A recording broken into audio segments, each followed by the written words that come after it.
ಎಲ್ಲ ಮಾತಾಡ್ಸಿ ನನ್ನ ನಮಸ್ಕಾರಗಳು.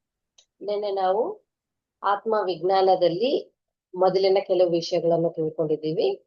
ಈಗ ಅದರ ಮುಂದಿನ ಭಾಗನ ನಾವು ತಿಳ್ಕೊಳ್ತಾ ಹೋಗೋಣ. ನಿನ್ನೆ ನಾವು ತಿಳ್ಕೊಂಡಿರೋದ್ರಲ್ಲಿ ಏನೇನಿತ್ತು ಅಂದ್ರೆ, ಒಂದು ಕುಜ್ಞಾನ ಅನ್ನೋದನ್ನ ಪತ್ರಿಜಿ ಅವ್ರು ಹೇಳಿದ್ದಾರೆ. ಇಲ್ಲಿ ಕುಜ್ಞಾನ ಅಂದ್ರೆ ನಾವು ಯಾವುದೇ ವಿಷಯವನ್ನು ಸಂಪೂರ್ಣವಾಗಿ ತಿಳ್ಕೊಳ್ದೆ ಇದು ಸರಿ ಅಂತ ಹೇಳಿ ಅದನ್ನ ನಾವು ವಾದಿಸ್ತೀವಿ, ವಿತಂಡವಾದ ಮಾಡಿಸ್ತೀವಿ. ಯಾವಾಗ ನಾವು ವಿತಂಡವಾದವನ್ನು ನಾವು ಮಾಡ್ತಾ ಇದ್ದೀವಿ ಅದು ಕುಜ್ಞಾನ ಎಂಬ ಸ್ಥಿತಿ. ಮತ್ತೆ ಅಜ್ಞಾನ, ಅಜ್ಞಾನದಲ್ಲಿ ಏನ್ ಬರುತ್ತೆ ಅಂದ್ರೆ, ನಮಗೆ ದೇವ್ರ ಇದಾನ ಅಂತ ಕೇಳಿದಾಗ ಗೊತ್ತಿಲ್ಲ ನನಗೆ, ಅದು ದೇವ್ರ ಇದಾನ ಇಲ್ಲ ಅನ್ನೋದು ನನಗೆ ಗೊತ್ತಿಲ್ಲ ಅಂತ ಹೇಳುವಂತ ಸ್ಥಿತಿಯೇ ಈ ಒಂದು ಅಜ್ಞಾನ. ಮತ್ತೆ ಅಜ್ಞಾನದಿಂದ ನಾವು ಜ್ಞಾನದ ಸ್ಥಿತಿಗೆ ಹೋಗಬೇಕು. ಇಲ್ಲಿ ಜ್ಞಾನ ಯಾವಾಗ ಪ್ರಾರಂಭ ಆಗುತ್ತೆ ಅಂದ್ರೆ, ನಾವು ತಿಳ್ಕೊಂಡಿರೋದನ್ನ ಕೇಳಿರೋದ್ರಿಂದ ನಾವು ಒಂದು ಜ್ಞಾನವನ್ನು ನಾವು ಧ್ಯಾನ ಮಾಡ್ತಾ ಮಾಡ್ತಾ ಜ್ಞಾನವನ್ನು ಹೆಚ್ಚು ಮಾಡ್ಕೊಳ್ತಾ ಹೋಗ್ತೀವಿ. ಅದು ಜ್ಞಾನ ಸ್ಥಿತಿ. ಮತ್ತೆ ಯಾವಾಗ ನಮ್ಮಲ್ಲಿ ಅನುಭವ ಆಗುತ್ತೆ ಆ ಒಂದು ಸ್ಥಿತಿನೇ ಆತ್ಮಜ್ಞಾನ. ಮತ್ತೆ ಇದರ ಜೊತೆ ಇನ್ನೊಂದೇನಿದೆ ಅಂದ್ರೆ ಆ ಪ್ರಜ್ಞಾನ. ಪ್ರಜ್ಞಾನ ಅಂದ್ರೆ ಇಲ್ಲಿ ನಮ್ಮ ಆತ್ಮಜ್ಞಾನದ ಸ್ಥಿತಿಯಲ್ಲಿ ನಾನು ದೇವರು ಎಂಬ ವಿಷಯವನ್ನ ನಾವು ತಿಳ್ಕೊಳ್ತೀವಿ. ಆದ್ರೆ ಇದ್ರಲ್ಲಿ ನಾನು ಆತ್ಮ ಅನ್ನೋದನ್ನ ಆ ಜ್ಞಾನ ಸ್ಥಿತಿಯಲ್ಲಿ ತಿಳ್ಕೊಳ್ತೀವಿ. ಮತ್ತೆ ಪ್ರಜ್ಞಾನದಲ್ಲಿ ಎಲ್ಲಾದ್ರಲ್ಲೂ ಇರೋದು ನಾನೇ ಸರ್ವಾತ್ಮ ಅನ್ನೋದನ್ನ ಪ್ರಜ್ಞಾನದಲ್ಲಿ ತಿಳ್ಕೊಳ್ತೀವಿ. ಅದೇ ತರ ಅದರ ಮುಂದಿನ ಭಾಗವಾಗಿ ಶ್ರೀಕೃಷ್ಣರು ಭಗವದ್ಗೀತೆಯಲ್ಲಿ ಒಂದು ಶ್ಲೋಕವನ್ನು ಹೇಳಿದ್ದಾರೆ. ಅದರಿಂದ ಈ ಒಂದು ನಮ್ಮ ಕ್ಲಾಸ್ ಅನ್ನ ಪ್ರಾರಂಭ ಮಾಡೋಣ. ಶ್ರೀಕೃಷ್ಣ ಏನ್ ಹೇಳ್ತಾರೆ ಭಗವದ್ಗೀತೆಯಲ್ಲಿ ಅಂದ್ರೆ, ಆ ಬ್ರಹ್ಮ ಭುವನಲೋಕ ಪುನರಾವರ್ತಿನೋರ್ಜುನ ಮಮೋಪೇತ್ಯ ಕೌಂತೆಯ ಪುನರ್ಜನ್ಮ ನ ವಿದ್ಯತೆ ಅಂತ ಶ್ರೀಕೃಷ್ಣ ಪರಮಾತ್ಮ ಹೇಳ್ತಾರೆ. ಅಂದ್ರೆ ಇದರ ಅರ್ಥ ಏನಿದೆ ಅಂದ್ರೆ, ಇರುವ ಈ ಭುವನ ಲೋಕಗಳಲ್ಲಿ ಬ್ರಹ್ಮಲೋಕಕ್ಕೆ ಹೋದ್ರುನುವೆ ನಾವು ಮತ್ತೆ ಮತ್ತೆ ಹುಡ್ತಾ ಇರ್ಬೇಕು. ನಾನು ಯಾವ ಸ್ಥಿತಿಯಲ್ಲಿ ಇದ್ದೀನೋ ಅಂದ್ರೆ ಸತ್ಯಲೋಕದಲ್ಲಿ ಬಂದು ನೀವು ಸೇರಿದ್ರೆ ಮತ್ತೆ ಭೂಮಿ ಮೇಲೆ ಜನ್ಮ ತಗೊಳ್ಬೇಕಾಗಿಲ್ಲ ಅಂತ ಶ್ರೀಕೃಷ್ಣ ಹೇಳ್ತಾರೆ. ಇಲ್ಲಿ ನೋಡಿ, ತಪೋಲೋಕ. ಈ ತಪೋಲೋಕ ಅಂದ್ರೆ ಈ ತಪೋಲೋಕದಲ್ಲಿ ನಮ್ಗೆ ಜ್ಞಾನ ಅನ್ನೋದು ಆರಂಭ ಆಗ್ತದೆ. ಜ್ಞಾನ ಅನ್ನೋದು ಆರಂಭವಾಗಿ ಮತ್ತೆ ಆ ಜ್ಞಾನ ಪ್ರಜ್ಞಾನವಾಗಿ ಚೇಂಜ್ ಆದ್ಮೇಲೆ ನಮ್ಗೆ ಸತ್ಯಲೋಕದ ಪ್ರಾಪ್ತಿ ಅನ್ನೋದು ಸಿಗುತ್ತೆ. ಇಲ್ಲಿ ಸತ್ಯಲೋಕದಲ್ಲಿ ಪ್ರಜ್ಞಾನವು ಒಂದು ವಿಶ್ವರೂಪವಾಗಿ ಅಲ್ಲಿ ವಿಜ್ಞಾನವಾಗುತ್ತೆ. ಎಲ್ಲಿ ವಿಜ್ಞಾನ ಆಗುತ್ತೆ ಅಂದ್ರೆ ಸತ್ಯಲೋಕದಲ್ಲಿ. ಅಂದ್ರೆ ನೋಡಿ, ಇಲ್ಲಿ ನಮ್ಗೆ ಜ್ಞಾನ ಇದ್ರೂನುವೆ ಅದರಿಂದ ಉಪಯೋಗ ಅನ್ನೋದು ಇರೋದಿಲ್ಲ. ಅಂದ್ರೆ ಈ ತಪೋಲೋಕದಲ್ಲಿ ನಾವು ಸೇರಿದ್ರುನುವೆ ಮತ್ತೆ ಹುಟ್ಲೇಬೇಕಾಗುತ್ತೆ. ಯಾವಾಗಾದ್ರೆ ಸತ್ಯಲೋಕದಲ್ಲಿ ನಾವು ಹೋಗಿ ಪ್ರಜ್ಞಾನ ಅಂದ್ರೆ ನಾನೇ ಸರ್ವಾತ್ಮ ಅಂತ ತಿಳ್ಕೊಂಡು ಮತ್ತೆ ಅಲ್ಲಿ ವಿಜ್ಞಾನವನ್ನು ನಾವು ಬೆಳೆಸ್ಕೊಳ್ಳೇಬೇಕು. ಎಲ್ಲಿ ಅಂದ್ರೆ ಇದು ಸತ್ಯಲೋಕದಲ್ಲಿ. ಇಲ್ಲಿ ನಮ್ಗೆ ತಪೋಲೋಕದಲ್ಲಿ ಬರೀ ಜ್ಞಾನ ಎಂಬುದು ಆರಂಭವಾಗುತ್ತೆ. ಅದಕ್ಕೂ ಮುಂಚೆ ಇರುವಂತ ಅಂದ್ರೆ ಈ ತಪೋಲೋಕಕ್ಕೂ ಮೊದ್ಲಿಗೆ ಬರುವಂತ ಮಹಾಲೋಕದಲ್ಲಿ, ಅಂದ್ರೆ ಆ ಮಹಾಲೋಕ ಯಾವ್ದಂದ್ರೆ ವಿಶುದ್ಧ ಚಕ್ರದಲ್ಲಿ ನಮ್ಗೆ ಜ್ಞಾನಕ್ಕೆ ಅರ್ಹತೆ ಅನ್ನೋದನ್ನ ನಾವು ಸಾಧಿಸ್ಕೊಳ್ತೀವಿ. ನೋಡಿ ಮಾಸ್ಟರ್ಸ್, ಇಲ್ಲಿ ಪತ್ರಿಜಿ ಅವರು ಹೇಳ್ತಾ ಇದ್ದಾರೆ, ಒಂದೊಂದು ಲೋಕಗಳ ಬಗ್ಗೆ ಒಂದೊಂದು ಚಕ್ರಗಳ ಬಗ್ಗೆ ನಮ್ಮ ಒಂದು ಜ್ಞಾನ ಸ್ಥಿತಿಯ ಬಗ್ಗೆ ತುಂಬಾ ಅದ್ಭುತವಾಗಿ ಈ ಆತ್ಮವಿಜ್ಞಾನ ಎಂಬ ಟಾಪಿಕ್ ಅಲ್ಲಿ ಪತ್ರಿಜಿ ಅವರು ತುಂಬಾ ಬಿಡಿಸಿ ಹೇಳಿದ್ದಾರೆ. ಸೊ ಒಂದು ಶೂನ್ಯ ಸ್ಥಿತಿಯಲ್ಲಿದ್ದು ನಾವು ಇದನ್ನ ಅರ್ಥ ಮಾಡ್ಕೊಳ್ಳೋಣ. ಇಲ್ಲಿ ತಪೋಲೋಕಕ್ಕೂ ಮುಂಚೆ ಬರೋದು ಅಂದ್ರೆ ಮಹಾಲೋಕ ಅಂತ ಹೇಳ್ತಿದ್ದಾರೆ. ಈ ಒಂದು ಮಹಾಲೋಕದಲ್ಲಿ ವಿಶುದ್ಧ ಚಕ್ರದಲ್ಲಿ ನಾವಿದ್ದು ನಾವು ಜ್ಞಾನಕ್ಕೆ ಅರ್ಹತೆಯನ್ನ ಸಾಧಿಸ್ಕೊಳ್ತೀವಿ. ವಿಶುದ್ಧ ಚಕ್ರ ಸ್ಥಿತಿ ಅಂದ್ರೆ ನಾವು ಆಲ್ರೆಡಿ ನಾವು ತಿಳ್ಕೊಂಡಿದೀವಿ ಕಳೆದ ಕ್ಲಾಸ್ಗಳಲ್ಲಿ. ಈ ಒಂದು ವಿಶುದ್ಧ ಚಕ್ರದ ಸ್ಥಿತಿಯಲ್ಲಿ ಏನಿರ್ತೈತೆ ಅಂದ್ರೆ ಮನುಷ್ಯ ತನ್ನ ಹಳೆಯ ಜನ್ಮಗಳಲ್ಲಿ ಏನೇನಾದ್ರೆ ಕರ್ಮಗಳನ್ನೆಲ್ಲ ಮಾಡಿರ್ತಾನೋ ಆ ಕರ್ಮಗಳನ್ನೆಲ್ಲ ಶುದ್ಧಿ ಮಾಡ್ಕೊಳ್ತಾನೆ, ಮತ್ತೆ ನಾಡಿ ಮಂಡಲನೂ ಶುದ್ಧಿ ಮಾಡ್ಕೊಳ್ತಾ ಬರೋ ಸ್ಥಿತಿನೇ ಇಲ್ಲಿ ವಿಶುದ್ಧ ಸ್ಥಿತಿ. ನಾವು ಆ ವಿಶುದ್ಧ ಸ್ಥಿತಿಯಿಂದ 6ನೇ ಚಕ್ರ ಆಗಂತ ಆಜ್ಞಾ ಚಕ್ರಕ್ಕೆ ಹೋದಾಗ ಅಲ್ಲಿ ಥರ್ಡ್ ಐ ಓಪನ್ ಆಗಿ ಮತ್ತೆ ದಿವ್ಯ ಲೋಕದ ಅನುಭವಗಳನ್ನೆಲ್ಲ ನಾವು ಈ ಒಂದು ಜ್ಞಾನ ಸ್ಥಿತಿಯಲ್ಲಿ ಆಜ್ಞಾ ಚಕ್ರ ಸ್ಥಿತಿಯಲ್ಲಿ ನಾವು ತಿಳ್ಕೊಳ್ತೀವಿ. ಈ ತಿಳ್ಕೊಳ್ಳೋವರೇ ಜ್ಞಾನಿಗಳು. ಮತ್ತೆ ಜ್ಞಾನ ಬಂದ್ಮೇಲೆ ಮತ್ತೆ ಇನ್ನೇನಪ್ಪ ಸಾಕ ನಮ್ಗೆ ಅಲ್ಲಿಗೆ ಅಂದ್ರೆ ಅಲ್ಲಿ ನಿಲ್ಲದಿರ ನಾವು ಮುಂದಕ್ಕೆ ಹೋಗ್ತಾ ಇರ್ಬೇಕು. ನಮ್ಗೆ ಜ್ಞಾನ ಎಂಬುದು ನಮ್ಗೆ ಬಂದ್ಮೇಲೆ ನಾವ್ ಅಲ್ಲಿಂದ ಮುಂದೆ ಧ್ಯಾನ ಮಾಡ್ಕೊಳ್ತಾ ಮಾಡ್ಕೊಳ್ತಾ ಮಾಡ್ಕೊಳ್ತಾ ಒಂದು ಪ್ರಜ್ಞಾನ ಸ್ಥಿತಿಗೆ ನಾವು ಹೋಗಿಲ್ಲ ಅಂದ್ರೆ ಇಲ್ಲಿ ನಾವು ಜ್ಞಾನ ಮೂರ್ಖರಾಗೆ ಉಳ್ಕೊಳ್ತೀವಿ. ಅಂದ್ರೆ ನಾವೀಗ ಧ್ಯಾನ ಮಾಡಿ ಧ್ಯಾನದಿಂದ ನಾಡಿ ಮಂಡಲ ಶುದ್ಧಿನ ಮಾಡ್ಕೊಂಡು ನಮ್ಮನ್ನ ನಾವು ದೇಹ ಪರವಾಗಿ ಶುದ್ಧಿ ಮಾಡ್ಕೊಳ್ತಾ ನಮ್ಮ ಮನಸ್ಸನ್ನ ಶುದ್ಧಿ ಮಾಡಿ ನಾವು ಜ್ಞಾನ ತಗೊಂಡು ನನಗೆ ಈ ಜ್ಞಾನ ಅಷ್ಟೇ ಸಾಕಪ್ಪ ಅಂತ ಹೇಳ್ಬಿಟ್ಟು ಇಷ್ಟಪಟ್ ಅದೇ ಜ್ಞಾನದಲ್ಲೇ ನಾವು ಉಳ್ಕೊಂಡ್ ಬಿಟ್ಟಿದೀವಿ, ಮುಂದಕ್ಕೆ ಹೋಗಿಲ್ಲ ಅಂದ್ರೆ ನಾವು ಜ್ಞಾನ ಮೂರ್ಖರು. ಮತ್ತೆ ಅದಕ್ಕೂ ಇಂದಿನ ಸ್ಥಿತಿ ಏನಿದೆ, ನಮ್ಗೆ ಜ್ಞಾನನೂ ಬೇಕಾಗಿಲ್ಲ, ಜ್ಞಾನ ನನಗೇನು ಬೇಕಾಗಿಲ್ಲ, ನಾನು ನಾಡಿ ಮಂಡಲ ಶುದ್ಧಿನೂ ಮಾಡ್ಕೊಳ್ಳಲ್ಲ, ನಾನು ಹೀಗೆ ಇರ್ತೀನಿ ಅನ್ನೋರು ಯೋಗ ಮೂರ್ಖರು ಅಂತ ಕರೀತಾರೆ. ಅಂದ್ರೆ ಯೋಗ ಮೂರ್ಖರು ಅಂದ್ರೆ ಜ್ಞಾನ ಮೂರ್ಖರಿಗಂದ್ರೆ ಒಂದು ಇಂದಿನ ಸ್ಥಿತಿಯಲ್ಲಿ ಇರ್ತಾರೆ. ಇಲ್ಲಿ ಈ ಜ್ಞಾನ ಮೂರ್ಖರು ಎಲ್ಲಿ ಇರ್ತಾರೆ ಅಂದ್ರೆ ಇವ್ರನ್ನ ಮತ್ತೆ ಏನಂತಾರೆ ಅನಾಹತ ಮೂರ್ಖರು ಅಂತಾನೂ ಕರೀತಾರೆ, ಮತ್ತೆ ಅದಕ್ಕಂದ್ರೆ ಕೆಳಗಿರೋರ್ನ ವೇದಾಂತ ಮೂರ್ಖರು ಅಂತ ಕರೀತಾರೆ. ಇಲ್ಲಿ ನೋಡಿ ವೇದಾಂತ ಮೂರ್ಖರು ಅಂದ್ರೆ ಪತ್ರಿಜಿ ಅವ್ರು ಏನ್ ಹೇಳ್ತಿದಾರೆ ಅಂದ್ರೆ ಪುಸ್ತಕಗಳನ್ನು ಓದಿ ಮತ್ತೆ ನಾವು ಸತ್ಸಂಗಗಳನ್ನ ಮಾಡಿ ನಾವು ಎಲ್ಲರೂ ಹೇಳುವಂತ ಇನ್ಫಾರ್ಮೇಶನ್ ನಾವು ತಗೊಂಡು ಆ ಒಂದು ಇನ್ಫಾರ್ಮೇಶನ್ ಬೇಸ್ ಮೇಲೆ ಅಂದ್ರೆ ಪುಸ್ತಕದ ಒಂದು ನಾಲೆಡ್ಜ್ ಮೇಲೆ ನಾವು ಕೇಳಿರುವಂತ ಒಂದು ಸಂದೇಶಗಳನ್ನ ನಾವು ಬೇಸ್ ಮಾಡ್ಕೊಂಡ್ಬಿಟ್ಟು ನಾನು ಒಂದು ಆತ್ಮ ಅಹಂ ಬ್ರಹ್ಮಾಸ್ಮಿ ಅಂತ ಅವನು ಕ್ರಮೇಣ ಹೇಳ್ತಾನೆ ಇರ್ತಾನೆ. ಅಲ್ಲಿ ಆತ್ಮಜ್ಞಾನ ಇರೋದಿಲ್ಲ. ನಾನು ಆತ್ಮಜ್ಞಾನಿ ಅಂತ 4 ಜನ ಹೇಳೋದನ್ನ ಕೇಳಿ 4 ಪುಸ್ತಕಗಳಲ್ಲಿ ಬರ್ದಿರೋದನ್ನ ನೋಡ್ಬಿಟ್ಟು ಅವನು ನಾನೇ ಆತ್ಮ, ನಾನೇ ಸರ್ವಾತ್ಮ ಅಂತ ತನ್ನತ್ತಾನೆ ಮೈಂಡ್ ಅಲ್ಲಿ ಮ್ಯಾನಿಫೆಸ್ಟ್ ಮಾಡ್ಕೊಳ್ತಾ ಇರ್ತಾನೆ. ಅದನ್ನೇ ಮೈಂಡ್ ಅಲ್ಲಿ ರಿಕಾಲ್ ಮಾಡ್ಕೊಳ್ತಾ ಇರ್ತಾರೆ. ಅವರು ವೇದಾಂತ ಮೂರ್ಖರು. ನೋಡಿ ಇಲ್ಲಿ ಯಾರ್ಯಾರು ಬಂದಿದ್ದಾರೆ, ಜ್ಞಾನ ಮೂರ್ಖರು. ನಾವು ಜ್ಞಾನ ಸ್ಥಿತಿಯಿಂದ ಪ್ರಜ್ಞಾನ ಸ್ಥಿತಿಗೆ ಹೋಗದೆ ಅಲ್ಲೇ ನಿಲ್ಲೋರ್ನ ಜ್ಞಾನ ಮೂರ್ಖರು ಅಂತೀವಿ. ಅದೇ ತರ ಯೋಗ ಸ್ಥಿತಿಗೆ ಹೋಗದೆ ಅಲ್ಲ ಜ್ಞಾನ ಸ್ಥಿತಿಗೆ ಹೋಗದೆ ಯೋಗ ಸ್ಥಿತಿಯಲ್ಲೇ ಉಳ್ಕೊಳ್ಳೋರ್ನ ಯೋಗ ಮೂರ್ಖರು ಅಂತ ಕರೀತಾರೆ. ಮತ್ತೆ ಇನ್ನು ಅದಕ್ಕಂದ್ರೆ ಕೆಳಗಡೆ ನಾವು ಓದಿರೋದನ್ನ ಕೇಳಿರೋದನ್ನ ಅದನ್ನೇ ನಾವು ಕಂಪ್ಲೀಟ್ ಆಗಿ ತಲೆಯಲ್ಲಿ ಇಟ್ಕೊಂಡ್ಬಿಟ್ಟು ಅದೇ ಸತ್ಯ ಅಂತ ಹೇಳಿ ಹೋಗೋರ್ನ ವೇದಾಂತ ಮೂರ್ಖರು ಅಂತ ಕರಿತೀವಿ. ಇಲ್ಲಿ ಇದೇ ತರ ನಾವು ಧ್ಯಾನವನ್ನು ಮಾಡ್ತಾ ಧ್ಯಾನವನ್ನು ಅನುಭವಗಳು ನಮ್ಗೆ ಬರ್ತಾ ಹೋದ್ರುನುವೆ ನಮ್ಗೆ ಥರ್ಡ್ ಐ ಓಪನ್ ಮಾಡ್ಕೊಳ್ದೆ ಅಂದ್ರೆ ದಿವ್ಯ ಚಕ್ಷು ಓಪನ್ ಮಾಡಕ್ಕೆ ನಾವು ಅವಕಾಶ ಕೊಡದೆ ಬರೀ ಧ್ಯಾನ ಅನುಭವಗಳನ್ನ ನಾವು ಪಡ್ಕೊಳ್ತಾ ಯದೃಶ್ಯಂ ತನ್ನಶ್ಯಂ ಅಂದ್ರೆ ಇದೆಲ್ಲ ಈಗ ಏನು ನಾವು ಧ್ಯಾನದಲ್ಲಿ ಕೂತಾಗ ನಮ್ಗೆ ಅನುಭವಗಳು ಬರ್ತವೆ. ಆ ಅನುಭವಗಳನ್ನೆಲ್ಲ ನಾವು ಮಾಯಾ ಪ್ರಪಂಚ ಅಂತ ಹೇಳ್ಬಿಟ್ಟು ಅನ್ಕೊಂತಿರ್ತಾರೆ.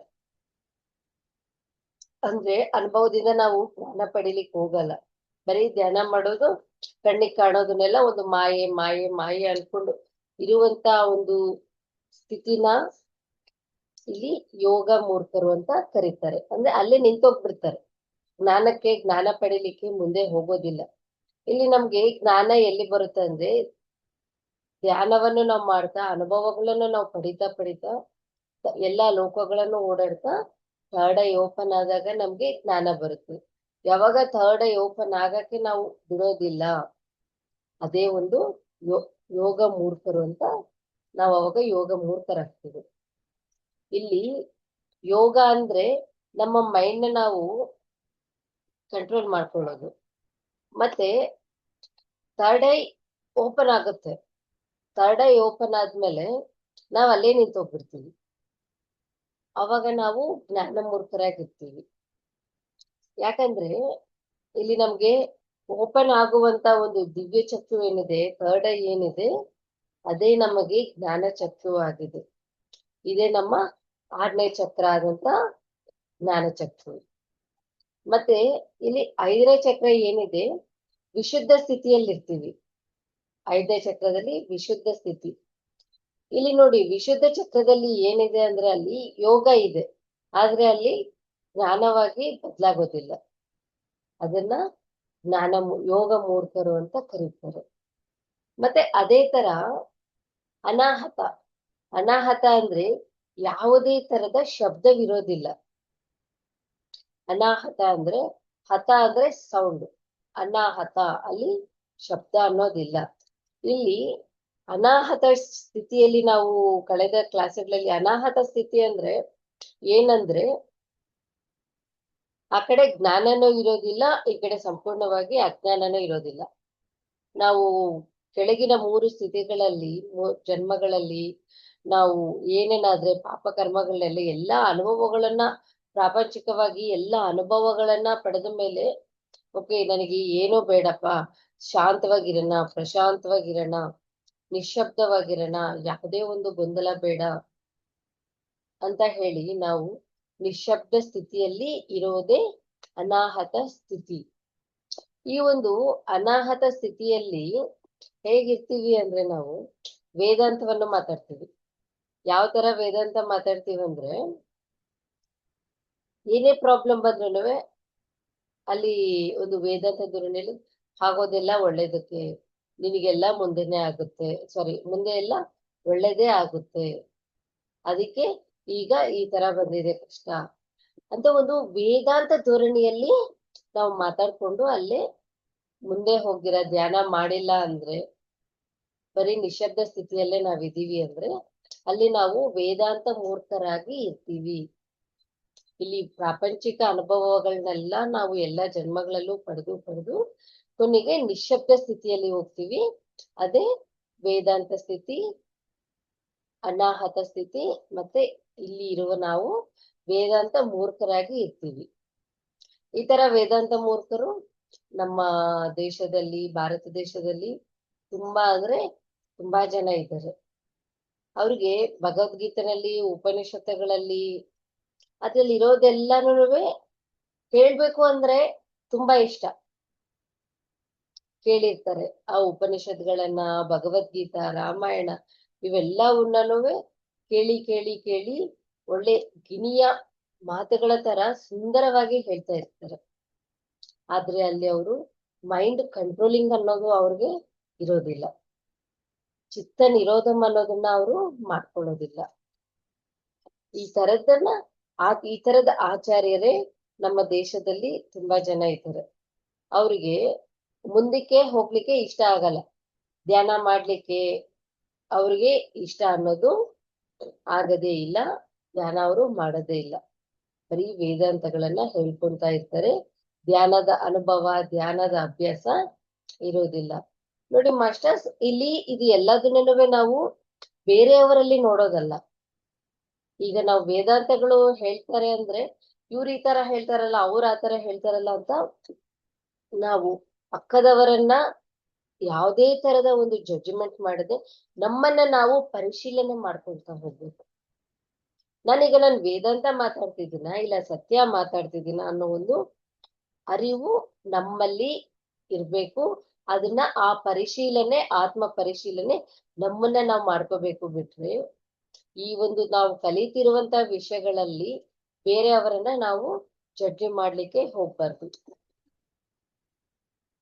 ಇದ್ರಲ್ಲಿ ಮತ್ತೆ ನಾವು ಈ ಒಂದು ಅನಾಹತ ಸ್ಥಿತಿಯಲ್ಲಿ ಇದ್ದಾಗ ಏನಾಗುತ್ತೆ ಅಂದ್ರೆ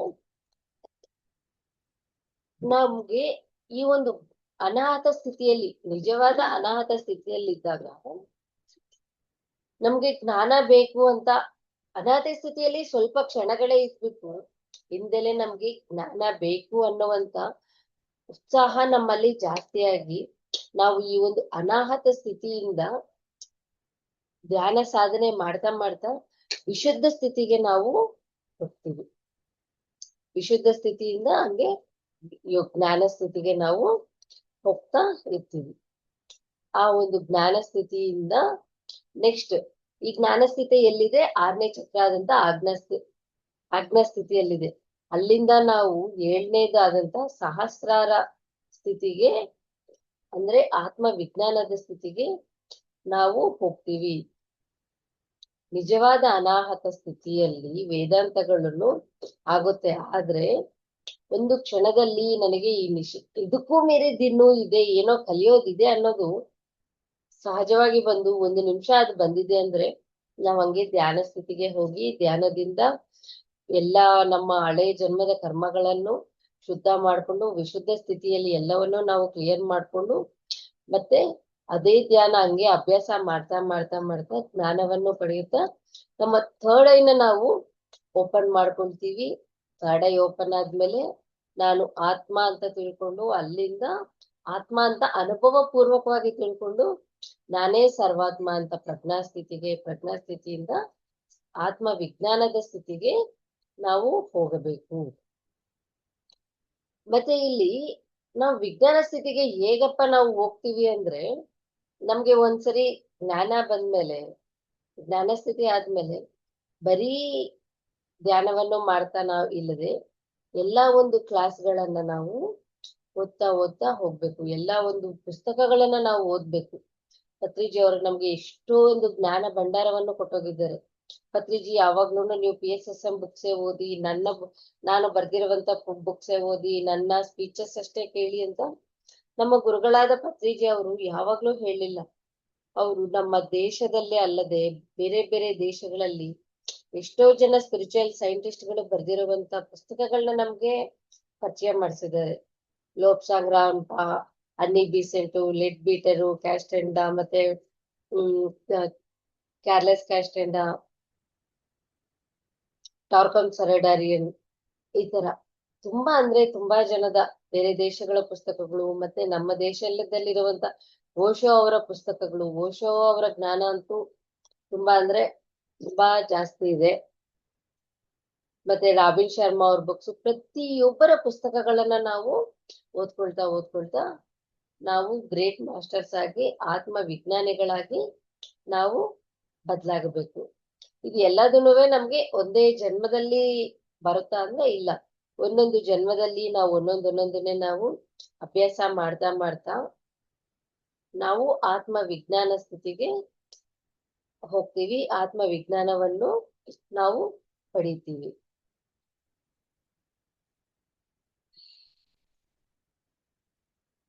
ಇಲ್ಲಿ ನೋಡಿ, ನಾವು ಮತ್ತೆ ಪತ್ರಿಜಿ ಅವರು ಅದನ್ನೇ ಹೇಳ್ತಿದ್ದಾರೆ. ಜ್ಞಾನ ಥರ್ಡ್ ಐ ಅನ್ನೋದು ಓಪನ್ ಆದ್ಮೇಲೆ ನಾವು ಅಲ್ಲೇ ಇರ್ತೀರ ಆತ್ಮ ವಿಜ್ಞಾನವನ್ನು ಪಡೆಯಬೇಕು.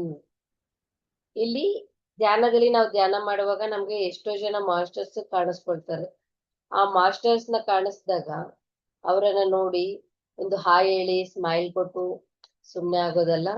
ಆ ಮಾಸ್ಟರ್ಸ್ ಬಂದಾಗ ಅವರು ನಮ್ಗೆ ಹಾಸ್ಟೆಲ್ ಮಾಸ್ಟರ್ಸ್ ನಮ್ಗೆ ಒಂದು ದರ್ಶನ ಕೊಟ್ಟಾಗ ಇಲ್ಲ ನಮ್ಗೆ ಫಿಸಿಕಲಿ ನಮ್ಮ ಕಣ್ಮುಂದೆ ಎಷ್ಟೋ ಜನ ಮಾಸ್ಟರ್ಸ್ ಬರ್ತಾ ಇರ್ತಾರೆ. ಅವ್ರನ್ನ ನೋಡಿದೀನಪ್ಪ, ಅವ್ರ ಕಾಲ್ ಮುಟ್ಟಿದೀನಪ್ಪ, ನನಗೆ ಅಷ್ಟೇ ಸಾಕು ಅಂತ ಹೇಳಿ ಅಲ್ಲೇ ಇರ್ತೀರಾ ಆ ಮಾಸ್ಟರ್ ಹತ್ರ ಹೋಗಿ ನಾವು ಜ್ಞಾನವನ್ನು ಪಡೆಯಬೇಕು. ಅವ್ರ ಹತ್ರ ನಾವು ಹೋಗಿ ವಿಜ್ಞಾನವನ್ನು ನಾವು ಅವರ ಅನುಭವಗಳನ್ನ ಕೇಳ್ಬೇಕು. ಅವರ ಕೊಡುವಂತ ಮೆಸೇಜಸ್ ನ ನಾವು ತಗೋಬೇಕು. ಅವಾಗ ನಾವು ಆತ್ಮ ವಿಜ್ಞಾನಿಗಳಾಗಿ ಆಗ್ತೀವಿ. ಇಲ್ಲಿ ಒಬ್ಬ ಜ್ಞಾನಿ ಏನ್ ಮಾಡ್ತಾನಂದ್ರೆ ವಿಜ್ಞಾನ ಬೇಕು ಅಂತ ವಿಜ್ಞಾನದ ಕಡೆ ಓಡ್ತಾ ಇರ್ಬೇಕು. ಅದೇ ತರ ಒಬ್ಬ ಜ್ಞಾನಿ ಜ್ಞಾನದ ಕಡೆ ಓಡ್ಬೇಕು. ಮತ್ತೆ ಹಾಗೆ ಒಬ್ಬ ವೇದಾಂತಿ ಯೋಗದ ಕಡೆ ಹೋಗ್ತಾ ಇರ್ಬೇಕು. ಈ ವೇದಾಂತಿಗೂ ಇಂದಿನ ಸ್ಥಿತಿ ಯಾವುದು ಅಂದ್ರೆ ಪಂಡಿತರು. ಈ ಪಂಡಿತರು ಯಾರು ಅಂದ್ರೆ ಮಣಿಪೂರಕ ಸ್ಥಿತಿಯಲ್ಲಿ ಇರ್ತಾರೆ. ಅಂದ್ರೆ ಮಣಿಪೂರಕ ಚಕ್ರದಲ್ಲಿ ಇರೋರು. ಈ ಮಣಿಪೂರಕ ಚಕ್ರದಲ್ಲಿ ಏನಂದ್ರೆ ಮಣಿ ಹೇಗಿರುತ್ತೆ, ಮೇಲ್ಗಡೆ ಎಲ್ಲ ಸುಂದರವಾಗಿರುತ್ತೆ, ಆದ್ರೆ ಒಳಗಡೆ ನೋಡಿದ್ರೆ ಏನೇನೂ ಇರೋದಿಲ್ಲ. ಅಂದ್ರೆ ಈ ಒಂದು ಮಣಿಪೂರಕ ಸ್ಥಿತಿಯಲ್ಲಿ ಇರೋರು ಏನಿರ್ತಾರೆ ಅಂದ್ರೆ ಅವ್ರಿಗೆ ಎಲ್ಲವನ್ನೂ ತಿಳ್ಕೊಂಡಿರ್ತಾರೆ. ರಾಮಾಯಣ, ಮಹಾಭಾರತ, ಭಗವದ್ಗೀತಾ ಎಲ್ಲವನ್ನ ಓದಿ ಎಲ್ಲವನ್ನೂ ತಿಳ್ಕೊಳ್ತಿರ್ತಾರೆ. ಆದ್ರೆ ಅವರ ಒಳಗಡೆ ಒಂದು ಆತ್ಮಜ್ಞಾನ ಅನ್ನೋದು ಇರೋದಿಲ್ಲ. ಅವ್ರು ಹೇಗೆ ಅಂದ್ರೆ ಬರೀ ಪಾಂಡಿತ್ಯವನ್ನೇ ಹೇಳ್ಕೊಳ್ತಾ ಹೋಗ್ತಾರೆ. ಯಾವಾಗ ಪಾಂಡಿತ್ಯವನ್ನು ಹೇಳ್ಕೊಳ್ತಾ ಹೋಗ್ತಾರೆ, ಅವರು ಬರೀ ಪಂಡಿತ ಮೂರ್ಖರಾಗಿ ಉಳ್ಕೊಳ್ತಾರೆ. ಈ ಮಣಿಪೂರಕ ಸ್ಥಿತಿಯಲ್ಲಿರೋರು ಪಂಡಿತ ಮೂರ್ಖರಾಗಿ ಉಳ್ಕೊಂಡಿರ್ತಾರೆ. ಅದೇ ತರ ವೇದಾಂತಗಳನ್ನು ಹೇಳ್ತಾ ಅವರು ಯೋಗ ಸ್ಥಿತಿಗೆ ಹೋಗೋದಿಲ್ಲ. ಅಂದ್ರೆ ಇಲ್ಲಿ ವೇದಾಂತಗಳು ಹೇಳೋದು ಅನ್ನೋದಕ್ಕಂದ್ರೆ ಅಲ್ಲಿ ಅವರ ಒಂದು ನಿಶಬ್ದ ಸ್ಥಿತಿಯಲ್ಲಿ ಇರ್ತಾರೆ. ಶಬ್ದವೇ ಇಲ್ಲದಂತ ಒಂದು ಶಾಂತ ಸ್ಥಿತಿ ಬೇಕು ಅನ್ನುವಂತ ಸ್ಥಿತಿಯಲ್ಲಿ ಅವರು ವೇದಾಂತ ಮೂರ್ಖರಾಗಿ ಅವರು ಉಳ್ಕೊಂಡ್ಬಿಟ್ಟಿರ್ತಾರೆ. ನಾವು ಯಾವಾಗಾದ್ರೆ ಕಣ್ಮುಚ್ಕೊಂಡು ನಮ್ಮ ಉಸಿರಾಟದ ಕಡೆ ಗಮನ ಕೊಡ್ತಾ ಇಲ್ಲ ಅಂದ್ರೆ ಪಂಡಿತ ಮೂರ್ಖ ಪಂಡಿತ ಸ್ಥಿತಿಯಿಂದ ವೇದಾಂತ ಸ್ಥಿತಿಗೆ ಹೋಗ್ಲಿಕ್ಕಾಗಲ್ಲ, ವೇದಾಂತ ಸ್ಥಿತಿಯಿಂದ ಯೋಗ ಸ್ಥಿತಿಗೆ ಹೋಗ್ಲಿಕ್ಕಾಗಲ್ಲ. ಇಲ್ಲಿ ನಮ್ಗೆ ಇರೋದು ಒಂದೇ ಧ್ಯಾನ, ಆನಾಪಾನಸತಿ ಧ್ಯಾನವನ್ನು ಅಭ್ಯಾಸ ಮಾಡ್ತಾ ಹೋದಂಗೆಲ್ಲ ಪಂಡಿತರಿಂದ ನಮ್ಮ ಒಂದು ವಿಜ್ಞಾನ ಸ್ಥಿತಿಗೆ ನಾವು ಹೋಗ್ತೀವಿ. ಮತ್ತೆ ಇಲ್ಲಿ ಮೂಲಾಧಾರ ಸ್ಥಿತಿಗೆ ನಾವು ಬಂದ್ರೆ ಈ ಒಂದು ಮೂಲಾಧಾರ ಸ್ಥಿತಿಯಲ್ಲಿರೋರು ನಾಸ್ತಿಕರು, ಮತ್ತೆ ಸ್ವಾಧಿಷ್ಠಾನ ಚಕ್ರದಲ್ಲಿರೋರು ಆಸ್ತಿಕರು. ಮತ್ತೆ ಇಲ್ಲಿ ಪಂಡಿತರು ಮಣಿಪೂರಕ ಚಕ್ರದಲ್ಲಿದ್ದಾರೆ. ಅದೇ ತರ ವೇದಾಂತರು ಅನಾಹತ ಚಕ್ರದಲ್ಲಿದ್ದಾರೆ. ಮತ್ತೆ ಯೋಗಿಗಳು ವಿಶುದ್ಧ ಚಕ್ರದಲ್ಲಿ, ಜ್ಞಾನಿಗಳು ಆಜ್ಞಾ ಚಕ್ರದಲ್ಲಿ. ಅದೇ ತರ ಈ ಒಂದು ಏನಾದ್ರೆ ಆತ್ಮ ವಿಜ್ಞಾನಗಳಿದ್ದಾರೆ, ಅದು ಸಹಸ್ರಾರ ಎಂಬುದು ಅದು ಚಕ್ರ ಅಲ್ಲ, ಅದು ಒಂದು ಸ್ಥಿತಿ. ಈ ಒಂದು 7ನೇ ಚಕ್ರ ಅಂತ ನಾವ್ ಏನಂತೀವಿ, ಸಹಸ್ರಾರ ಚಕ್ರ, ಇದು ಚಕ್ರವೇ ಅಲ್ಲ, ಚಕ್ರಾತೀತ ಸ್ಥಿತಿ ಸಹಸ್ರಾರ ಅನ್ನೋದು. ಈ ಒಂದು ಸಹಸ್ರಾರ ಸ್ಥಿತಿಗೆ ಬಂದ್ಮೇಲೆ ನಾವು ಮತ್ತೆ ಭೂಮಿಯ ಮೇಲೆ ಜನ್ಮ ತಗೊಳ್ಳೋದು ಬೇಕಾಗಿಲ್ಲ ಅಂತ ಇದನ್ನೇ ಶ್ರೀಕೃಷ್ಣ ಪರಮಾತ್ಮರು ಹೇಳಿರೋದು. ನಾವು ಯಾವಾಗ ಹೆಚ್ಚು ಹೆಚ್ಚು ಧ್ಯಾನ ಸಾಧನೆಯನ್ನು ನಾವು ಮಾಡ್ಕೊಳ್ತಾ ನಮ್ಮ ಒಂದು ಜ್ಞಾನವನ್ನು ಪ್ರತಿ ಕ್ಷಣ ನಮ್ಮನ್ನ ನಾವು ಅಧ್ಯಯನ ಮಾಡ್ಕೊಳ್ತಾ ಹೋದಂಗೆಲ್ಲ ನಾವು ಆತ್ಮ ವಿಜ್ಞಾನ ಸ್ಥಿತಿಗೆ ನಾವು ಹೋಗ್ತೀವಿ. ಆತ್ಮ ವಿಜ್ಞಾನವನ್ನು ನಾವು ಸಹಸ್ರಾರ ಸ್ಥಿತಿಗೆ ಹೋಗಿ ಆತ್ಮ ವಿಜ್ಞಾನವನ್ನು ನಾವು ಪಡಿತೀವಿ. ಇಲ್ಲಿ ಮತ್ತೊಮ್ಮೆ ಮಾಸ್ಟರ್ಸ್ ನಾವು ಮೊದಲಿನಿಂದ ಬರೋಣ, ಮೂಲಾಧಾರ ಸ್ಥಿತಿಯಿಂದ. ಇಲ್ಲಿ ಮೂಲಾಧಾರ ಸ್ಥಿತಿ ಅಂದ್ರೆ ಹೇಳಿದೀನಿ ಈಗ, ನಾಸ್ತಿಕರು ಅಂತ. ಅವರಿಗೆ ಒಂದು ದೇಹದ ಸ್ಥಿತಿಯಲ್ಲೇ ಇರ್ತಾರೆ. ಅವ್ರಿಗೆ ಪ್ರತಿಯೊಂದಕ್ಕೂ ಆಧಾರ ಬೇಕು, ಅಂದ್ರೆ ಪ್ರೂಫ್ ಬೇಕು. ಕಣ್ಣಿಗೆ ಕಾಣೋದೇ ಅವ್ರಿಗೆ ಗೊತ್ತು. ಎಷ್ಟೋ ಜನ ನಾವು ತುಂಬಾ ಕೇಳೋದು ಹೊರಗಡೆ, ನಾವು ಧ್ಯಾನ ಹೇಳಕ್ ಹೋದ್ರೆ ಧ್ಯಾನ ಯಾರು ಮಾಡಲ್ಲ ಅಂತಾರೆ, ಧ್ಯಾನಕ್ಕೆ ಯಾರು ಬರಲ್ಲ ಅಂತಾರೆ. ಅದೇ ಒಂದು ಯೋಗ ಮಾಡ್ಲಿಕ್ಕೆ ಹೋಗಿ, ಯೋಗಾಸನಗಳನ್ನ ಮಾಡಕ್ ಹೋಗಿ ಅಂದ್ರೆ ತುಂಬಾ ಜನ ಹೋಗ್ತಾರೆ, ಧ್ಯಾನಕ್ಕೆ ಯಾರು ಬರಲ್ಲ ಅಂತ ನಾವು ಕೇಳ್ತಾ ಇರ್ತೀವಿ. ಅದನ್ನ ನಾವು ನೋಡ್ತಾನೆ ಇರ್ತೀವಿ. ಯಾಕಂದ್ರೆ ಅವರಿಗೆ ಅಲ್ಲಿ ಯೋಗಾಸನಗಳು ಮಾಡುವಾಗ ಅವರಿಗೆ ರಿಸಲ್ಟ್ ಅನ್ನೋದು ಕಣ್ಣಿಗೆ ಕಾಣುತ್ತೆ. ಯೋಗಾಸನಗಳು ಮಾಡ್ತಾ ಬಾಡಿ ಫಿಟ್ನೆಸ್ ಅವ್ರ ಕಣ್ಣಿಗೆ ಕಾಣೋದ್ರಿಂದ ಹೌದು, ಅವರು ನಾಸ್ತಿಕರಾಗಿ ಅವರು ಅಲ್ಲೇ ಇರ್ತಾರೆ. ಇಲ್ಲಿ ನೋಡಿ, ಯಾರನ್ನು ನಾವು ಜಡ್ಜ್ ಮಾಡ್ತಾ ಇಲ್ಲ.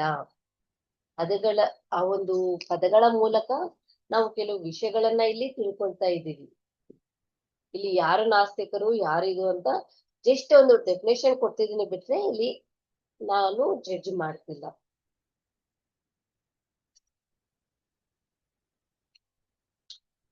ಸೊ ಅವ್ರಿಗೆ ಧ್ಯಾನ ಅನ್ನೋದು, ಧ್ಯಾನದ ಒಂದು ರಿಸಲ್ಟ್ ಅವ್ರಿಗೆ ಕಣ್ಣಿಗೆ ಕಾಣದೇ ಇರೋದ್ರಿಂದ ಅವರು ಯೋಗಾಸನಗಳು ಮಾಡ್ತಾ ಅಲ್ಲೇ ಉಳ್ಕೊಂಡ್ಬಿಡ್ತಾರೆ.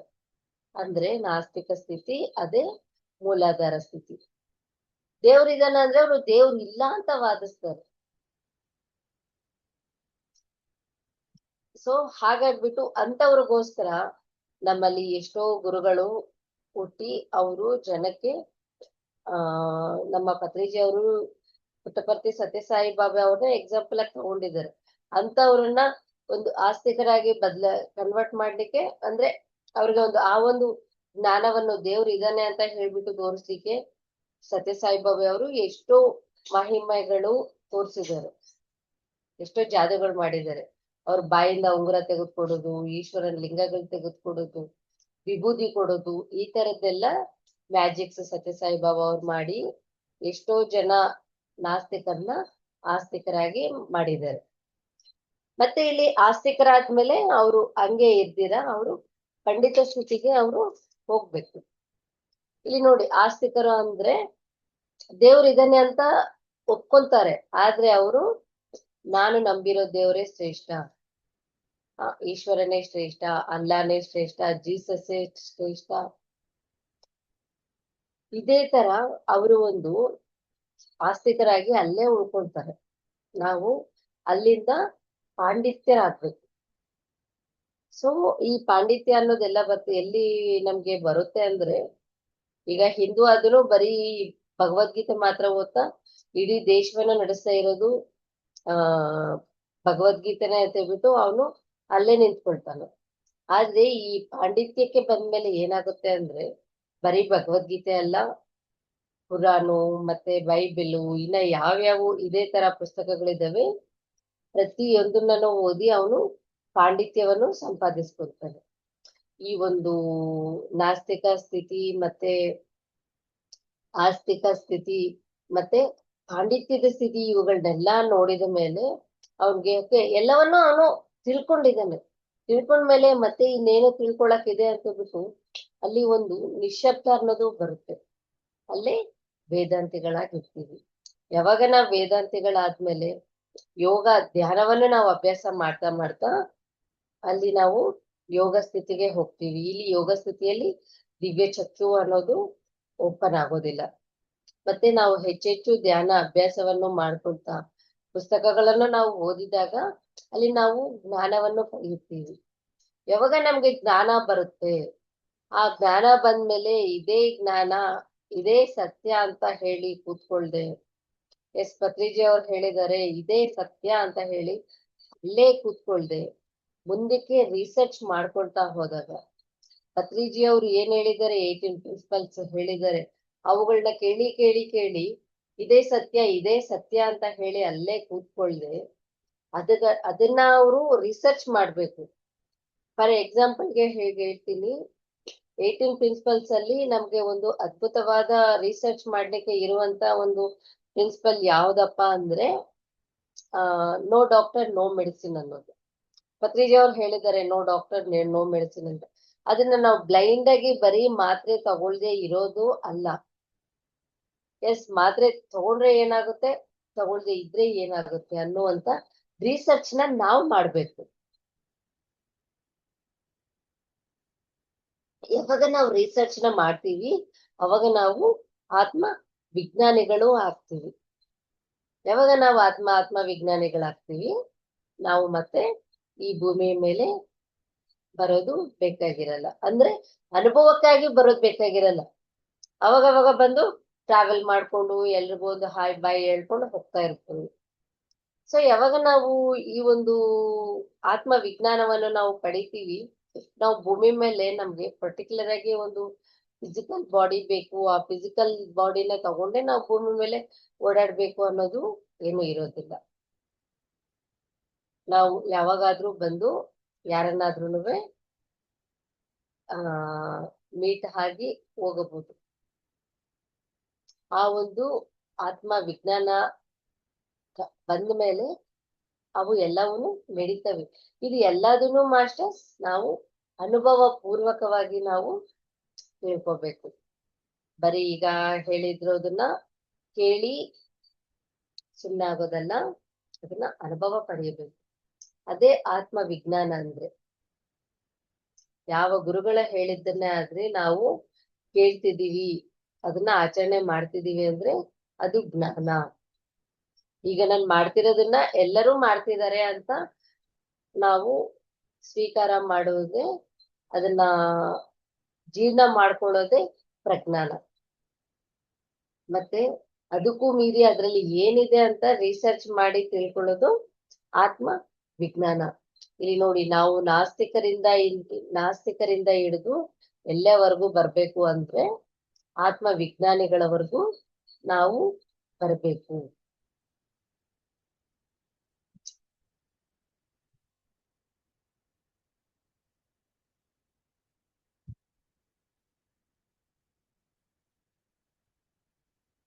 ಇಲ್ಲಿ ಮತ್ತೆ ಪತ್ರಿಜಿ ಅವರು ಏನ್ ಹೇಳ್ತಿದ್ದಾರೆ ಅಂದ್ರೆ, ಈಗ ಶ್ರೀಕೃಷ್ಣ ಅವರು ಹೇಳಿದ್ದಾರೆ ಬ್ರಹ್ಮಲೋಕದಲ್ಲಿ, ಇಲ್ಲಿ ತಪೋಲೋಕದಲ್ಲಿ, ಬ್ರಹ್ಮಲೋಕ ಅಂದ್ರೆ ತಪೋಲೋಕ ಅಂತ ಪತ್ರಿಜಿ ಅವರು ಹೇಳಿದಾರಲ್ವಾ. ಈ ಒಂದು ತಪೋಲೋಕ ಅಂದ್ರೆ ನಾವು ಜ್ಞಾನವನ್ನು ಪಡೆಯುವಂತ ಸ್ಥಿತಿ. ನಾವ್ ಅಲ್ಲಿಂದ ಸತ್ಯಲೋಕಕ್ಕೆ ನಾವು ಹೋಗ್ಬೇಕು. ಆ ಸತ್ಯಲೋಕದಲ್ಲಿ ಈ ಚಕ್ರಗಳನ್ನೋದು ತಿರ್ಗೋದಿರಲ್ಲ, ಬರೀ 6 ಚಕ್ರಗಳಲ್ಲಿ ಮಾತ್ರ ಅವು ನಾವು ಓಡಾಡ್ತಾ ಇರ್ತೀವಿ. ಆದ್ರೆ 7ನೇದು ಸಹಸ್ರಾರ ಅನ್ನೋದು ಸ್ಥಿತಿ ಅಷ್ಟೇ, ಅದು ಚಕ್ರ. ಅಲ್ಲಿ ಮತ್ತೆ ನಮ್ಗೆ ತಿರ್ಗೋದನ್ನೋದು ಇರೋದಿಲ್ಲ. ಅಂದ್ರೆ ನಾವು ಒಂದು ಜನನ ಮರಣ ಚಕ್ರಗಳಲ್ಲಿ ನಮ್ಗೆ ತಿರುಗುವಂಥದ್ದು ಇರೋದಿಲ್ಲ. ಇಲ್ಲಿ ಮೊದ್ಲಿಗೆ ನಮ್ಗೆ ಪತ್ರಿಜಿ ಅವರು ಸ್ಟಾರ್ಟಿಂಗ್ ಅಲ್ಲಿ ಹೇಳುವಾಗ ಅಜ್ಞಾನ ಸ್ಥಿತಿಯಿಂದ ನಾವು ಜ್ಞಾನ ಸ್ಥಿತಿಗೆ ಬರೋದನ್ನ ಸಾರ್ ಹೇಗೆ ಹೇಳಿದ್ದಾರೆ ಅಂದ್ರೆ ಹಾಲು ಮೊಸರಾಗೋದು ಅಂತ ಹೇಳಿದ್ದಾರೆ. ಮತ್ತೆ ಜ್ಞಾನ ಸ್ಥಿತಿಯಿಂದ ಪ್ರಜ್ಞಾನದ ಸ್ಥಿತಿಗೆ ಬರೋದು, ಅಲ್ಲಿ ಎಕ್ಸಾಂಪಲ್ ಏನ್ ತಗೊಂಡಿದ್ದಾರೆ, ಒಂದು ಬೀಜ ದಶದಿಂದ ಒಂದು ಗಿಡದ ಸ್ಥಿತಿಗೆ ಬಂದು ಅಲ್ಲಿಂದ ನಾವು ಮಹಾವೃಕ್ಷಗಳಾಗ್ತೀವಿ ಅಂತ. ಇಲ್ಲಿ ಮಹಾವೃಕ್ಷಗಳ ಆದ್ಮೇಲೆ ಮತ್ತೆ ಅಲ್ಲಿ ನಾವು ಬೀಜ ಸ್ಥಿತಿಗೆ ನಾವು ಬರೋದಿಲ್ಲ.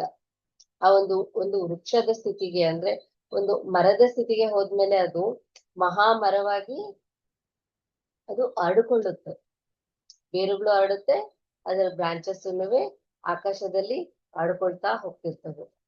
ಇಲ್ಲಿ ನೋಡಿ, ಆಜ್ಞಾ ಚಕ್ರದಲ್ಲಿ ನಮ್ಗೆ 2 ಪೆಟಲ್ಸ್ ಇದಾವೆ. ಆಜ್ಞಾ ಚಕ್ರದಲ್ಲಿ ಏನ್ 2 ಅಂದ್ರೆ ಒಂದು ಜ್ಞಾನ ಮತ್ತು ಪ್ರಜ್ಞಾನ.